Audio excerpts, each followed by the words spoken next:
अस्सलाम वालेकुम दोस्तों, मैं हूं उमर असलम और आप देख रहे हैं विजडम वन। दोस्तों, इंसान के लिए 5 तरह के आलम हैं: आलिम अरवा, आलिम दुनिया, आलिम बरज़ख, आलिम हशर और आलिम आखिरत। दोस्तों, हर इंसान को इनमें से गुजरना है। ये और बात है कि हर एक में क़याम की मुद्दत अलग अलग होती है। अल्लाह पाक ने इंसान के लिए एक आलम से दूसरे आलम में मुंतकिल होने के लिए मुख्तलिफ असबाब पैदा किए हैं, जैसा कि आलिम अरवा से आलिम दुनिया में आने का सबब वालिदैन, आलिम दुनिया से आलिम बरज़ख में जाने का सबब मौत, आलिम बरज़ख से आलिम हशर में जाने का सबब सूरे फील और आलिम हशर से आलिम आखिरत में मुंतकिल होने का सबब ईमान या कुफर है। आज का हमारा मौजू आलिम बरज़ख है, जिसमें हम जानेंगे कि आलिम बरज़ख की ये दुनिया कैसी है, यहाँ पर लोग कैसे रहते हैं, लोग यहाँ पर क्या खाते पीते हैं और क्या दुनिया के मामलात को भी लोग वहाँ याद रखते हैं। आज हम इन्हीं सवालात के जवाबात कुरान और हदीस की रोशनी में जानेंगे। वीडियो को मजीद आगे बढ़ाने से पहले अगर आपने अभी तक हमारा चैनल विजडम वन सब्सक्राइब नहीं किया तो बराए मेहरबानी हमारा चैनल सब्सक्राइब कर दें और दबाएं इस बेल आइकन को, ताकि हर आने वाली वीडियो का नोटिफिकेशन आपको बर वक्त मिल सके। दोस्तों, आलिम बरज़ख की अहमियत का अंदाजा इस बात से लगाइए कि इससे पहले भी 2 आलम हैं और बाद में भी 2। नबी करीम सल्लल्लाहु अलैहि वसल्लम की हदीस मुबारक है कि अगर अल्लाह पाक के नजदीक दुनिया की कुछ हैसियत होती तो मच्छर के पर बराबर भी काफिर को पानी का एक घूंट भी न पीने देते। बहवाला तिरमिज़ी शरीफ। आप अंदाजा करें कि जिस आलिम दुनिया में हम मौजूद हैं उसकी अहमियत क्या है। दुनिया और आखिरत में मौजूद जो आलम है वो बरज़ख कहलाता है।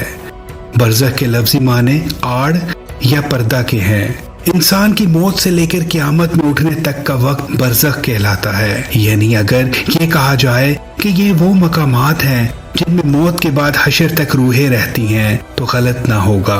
इसमें तमाम इंसानों और जिन्नों को मौत के बाद रहना है। बरज़खी दुनिया दुनियावी जिंदगी से बहुत बड़ी है, यानी वो भी एक दिन खत्म होगी। अल्लाह पाक ने सूरह मोमिनीन में फरमाया, और उनके आगे एक आड़ है उस दिन तक जिसमें ये उठाए जाएंगे। आलिम बरज़ख में पहुंचने के बाद इंसान का आखिरत का सफर शुरू होता है। हजूर सल्लल्लाहु अलैहि वसल्लम ने इस बारे में फरमाया कि बेशक आखिरत की सबसे पहली मंजिल कब्र है। अगर कब्र वाले ने उससे निजात हासिल कर ली तो बाद में उसका मामला भी आसान होगा, और अगर इससे निजात ना पा सका तो बाद का मामला ज्यादा सख्त है। बहवाला इब्ने माजा। जब रूह आलिम बरज़ख में पहुंचती है तो आलिम बरज़ख में 2 मकाम है। एक का नाम इलीन है, जिसमें नेक रूहों को रखा जाता है, और दूसरी जगह का नाम सिजीन है, जिसमें बदकार या काफिर रूहों को रखा जाता है। तमाम रूहें क़यामत तक यहीं रहेंगी और फिर क़यामत के दिन अपने हिसाब किताब के मुताबिक अपने असल मकाम यानी जन्नत या दोज़ख में दाखिल होंगी। रवायात में आता है कि इंसान की वफात के बाद कब्र में रूह को फिर से मादी जिस्म के साथ मुंसलिक किया जाता है, जहाँ पर मुनकर नकीर सवाल जवाब करेंगे। अगर तो सवालात के जवाबात सही दिए फिर आसमान से आवाज आएगी, मेरे बंदे ने सच कहा, इसके लिए जन्नती बिछोना बिछा दो, इसके लिए जन्नती लिबास पहना दो, इसके लिए जन्नत की तरफ से दरवाजा खोल दो। कब्र के अंदर ही जन्नत की तरफ से दरवाजा खुल जाएगा। वहाँ उसे हवा के झोंके और खुशबू भी आती होगी और हद्दे नजर उसकी कब्र को कुशादा कर दिया जाएगा। लेकिन अगर यही सवालात और जवाबात सही ना हुए तो उसके लिए कब्र में ही जहन्नम का बिछोना बिछा दिया जाएगा, जब जहन्नम की गर्मी उसे हर वक्त महसूस करवाई जाएगी और उसकी कब्र इतनी तंग हो जाएगी कि उसकी पसलियां आपस में धंस जाएंगी। इसी तरह अमाल के हिसाब से अगर तो नेक रूह है तो 2 खूबसूरत नूरानी फरिश्ते रूह को अलईन में छोड़ देंगे, और अगर अमाल बुरे हों तो 2 खौफनाक तेज दांतों वाले फरिश्ते बुरे इंसान की रूह को सिजीन में डाल देते हैं। सिजीन क्योंकि एक बुरे और खौफनाक रूहों का ठिकाना है, इसलिए वहां पहुंचकर उन बुरी रूहों पर अजाब आना शुरू हो जाता है। जबकि में मौजूद रूहों पर कोई पाबंदी आयद नहीं होती और वो बाग नुमा एक जगह पर एक दूसरे के साथ मौजूद होती हैं। नेक रूहें एलीन में एक दूसरे के साथ रहती हैं और एक दूसरे को पहचानती भी हैं। बल्कि सिजीन वाली बदकार रूहें कैदोबंद में मुब्तला अजाब का मजा चखती हैं। एलीन में मौजूद रूहें एक दूसरे को देखकर खुश होती हैं, एक दूसरे से बातें करती हैं और दुनिया के हालात को याद करती हैं जो वक्त उन्होंने दुनिया में गुजारा और नई आने वाली रूहों से अपने प्यारों की खबर भी लेती हैं कि मेरा फलां रिश्तेदार किस हाल में है दुनिया में। अगर नई आने वाली रूह ये कहे कि तुम्हारा फलां रिश्तेदार तो कब का मर चुका मगर वो यहाँ एलीन में नहीं पहुंचा, तो ये नेक रूह समझ जाती है कि उसको सिजीन में भेज दिया होगा। नेक रूहें एलीन में अपने रिश्तेदारों का इंतजार बिल्कुल ऐसे ही करती हैं जैसे कोई दूर अपने घर वालों का इंतजार करता है। उसके अलावा एलीन में नेक रूहों के साथ अंबिया कराम, शोहदा और सिद्दीकीन की रूहें भी एक दूसरे के साथ बातें करती हैं।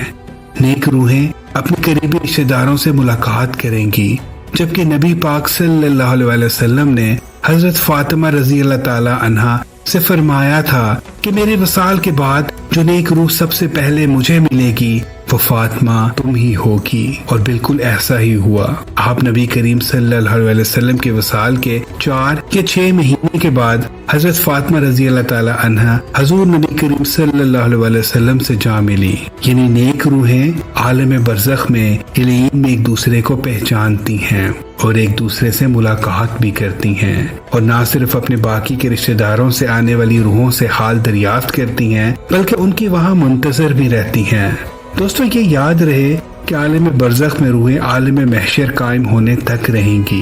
यानी क़यामत के दिन तक रूहों का क़याम आलम बरज़ख में रहेगा और क़यामत ही वो दिन होगा जब रूहों को जिस्मों में मुंतकिल करके उठाया जाएगा। फिर हिसाब किताब के बाद जन्नत या जहन्नुम में डाल दिया जाएगा और फिर वही मुस्तकिल ठिकाना होगा। हजरत अब्दुल्ला बिन उबैद से मरवी है कि एक मुर्दे को जब कब्र में रखा जाता है तो वो बैठ जाता है और जनाजे के साथ आने वाले कदमों की आवाज सुनता है। सबसे पहले उसकी कब्र उसे कलाम करते हुए कहती है कि ए इब्ने आदम, क्या तुझे मुझसे डराया नहीं गया था? क्या तुझे मेरी तंगी, मेरी वहशत, मेरी होलनाकी और कीड़े मकोड़ों से नहीं डराया गया था? ये मैंने आज के दिन के लिए तैयार किए हैं, तो तू बता तूने मेरे लिए क्या तैयारी की।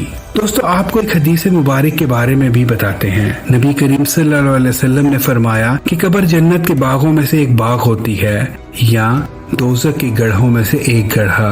यानी मोमिन की कब्र में जन्नत की खुशबुएं बहारों की तरोताजगी आती रहती है और काफिर की कब्र में दोज़ख की गर्मी और वहाँ की बदबू पहुँचती रहती है। दोस्तों आइए अल्लाह पाक से दुआ करते हैं कि हमें सेहत वाली जिंदगी अता फरमाए और बाद मरने के हमारी कब्र को जन्नत का बाग बना दे और आलम बरज़ख में हमारा ठिकाना नेक रूहों के साथ एलीन में बना दे।